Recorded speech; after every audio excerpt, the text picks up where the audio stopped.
Jahdae Barron. This dude's probably one of the coolest guys I've met on the team from the standpoint of just like, lovable, friendly, just a great personality.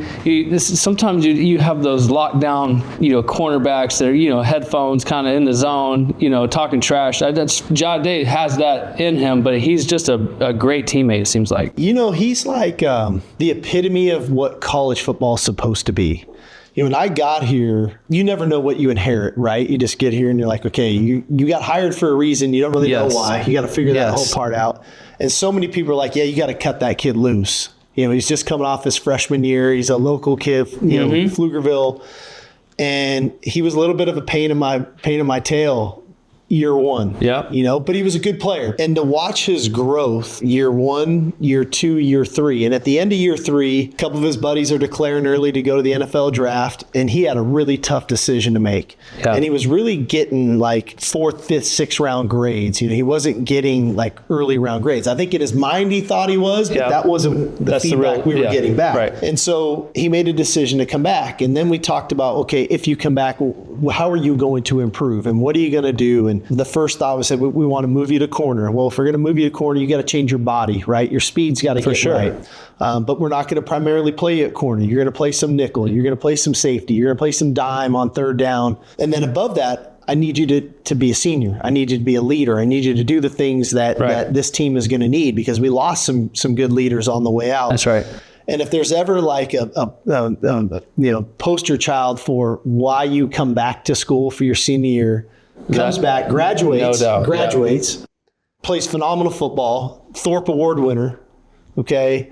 He's probably going to go in the top, 20 picks ballpark? Oh, yeah. I definitely think that. Somewhere probably going to be the first corner. And I don't think anybody can speak more eloquently about our program than he can, because of the transformation that he went through over a 4-year span. So I couldn't be more pumped for him. I saw him just the other day. I said, how did you run that time? I said, I want to know. I said, you cheated. What'd you do? Did you fudge the line? How'd you do it? He goes, I said, because I really thought he could hit like 4.45. And I'm like, that's going to be a really good time for him, because his football IQ is so high. The versatility's there. Played all the positions. So when he went 4.38, 4.39, something like that? 4.3, yes. And it was like, stop doing everything. Just stop. Put your hoodie on and walk out the door. And then go home and lock the door. And just be a hermit for the next 2 months or whatever it is until the draft. And so, but man, I'm pumped for that guy. So we know him as a person. When you watch his tape, what if you're a GM, what jumps off the tape at you for Jahdae Barron? Well, I always say, there's that adage, there's certain guys that the ball finds them. He finds the ball. Yeah. And that's been the story of his career. How many times it's been a tip ball, he intercepts it. Yeah. And then not only does he intercept it, he runs back for a touchdown. I think he takes the film study and actually applies it, which is difficult for guys in college. You saw it a ton in the NFL. Those guys that really, and they see route combinations and they go make their play. That's how he plays. And to do that, you have to take some calculated risks. And a lot of guys in college, they're not calculated. They just take risks. Yes. Or they're afraid to take that risk because they don't want to get beat. I thought he takes really calculated risks because he studies, he prepares, he's invested in the overall scheme, not just what's my job, but sees the scheme from a big picture perspective, whether it's run fits, pass fits, and that's allowed him to play multiple positions. And he's physical, man. He is not your typical corner that just, wants to cover a guy and stay out of the way. I think that helped his time playing nickel.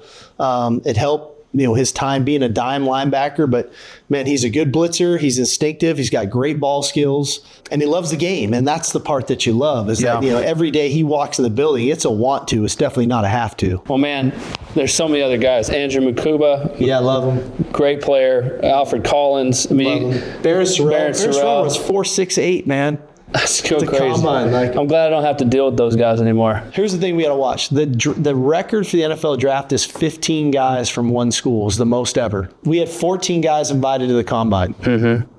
And I think there probably could have been 2 or 3 more potentially. David Benda didn't get invited. Silas Bolden didn't get invited. Jermaine Lole didn't get invited. Yep. Bill Norton didn't get invited. Gavin Holmes didn't get invited. We got a shot, man. We got a shot. Yeah. We'll see what happens, We'll see what happens. Well, Thank you for taking the time to give us some insight awesome. onto these guys. I can't wait for April to see some of these Longhorns kind of continue their career, their journey into the NFL. We're all pumped. Subscribe to this channel, drop a like, drop a comment.